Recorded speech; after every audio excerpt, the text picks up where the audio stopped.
Bachelors, இந்த video உங்களுக்கு தான். இந்த ஒரு டேஸ்டான தக்காளி தொக்கை பண்ணி வச்சிட்டிங்கன்னா போதும், இட்லி, தோசை, சப்பாத்தி, சாதம் எல்லாத்துக்கும் அமேசிங்காக இருக்கும். எப்படி செய்யலான்னு பார்க்குறதுக்கு முன்னாடி மறக்காமல் என்னோட சேனலை சப்ஸ்கிரைப் பண்ணிக்கோங்க. இந்த வீடியோவை லைக் பண்ணிக்கோங்க. நாங்கள் வீடியோக்குள்ளே போகலாம்.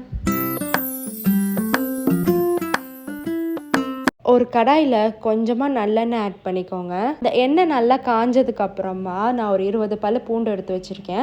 அதையும் ஆட் பண்ணி நல்லா வதக்கி எடுத்துக்கிட்டேன். இந்த பூண்டு நல்லா கோல்டன் ப்ரௌன் வந்ததுக்கு அப்புறமா ஒரு 10 மீடியம் சைஸ் தக்காளி எடுத்து வச்சுருக்கேன். அதையும் இந்த ஆயிலில் சேர்த்து நல்லா வதக்கியாச்சு.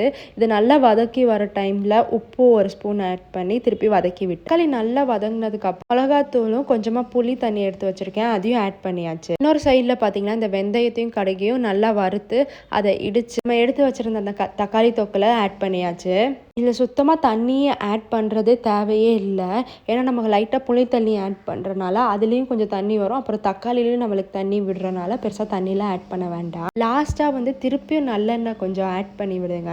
அப்போ தான் அந்த ஃப்ளேவர் ரொம்ப நல்லா கிடைக்கும். கண்டிப்பாக இந்த மாதிரி பேச்சுலர்ஸ்லாம் இருந்தீங்கன்னா இந்த ஒரு தொக்கு செஞ்சு வச்சிட்டிங்கன்னா ஒரு 3 நாளைக்காவது வச்சு சாப்பிட்லாம். ஜஸ்ட்டு சோறு மட்டும் அடிச்சுக்கிட்டா போதும். இந்த சாதத்தில் போட்டு சாப்பிட்டோன்னா அப்படித்தான் இருக்கும். ரொம்பவே கம்ஃபர்டிங் ஃபுட்டாக இருக்கும். ட்ரை பண்ணி பார்த்துட்டு இந்த ரெசிபி எப்படி இருந்துச்சுன்னு கமெண்ட் செக்ஷனில் சொல்லுங்கள். இன்னொரு சூப்பரான வீடியோவில் உங்களை பார்க்குறேன். பாய்.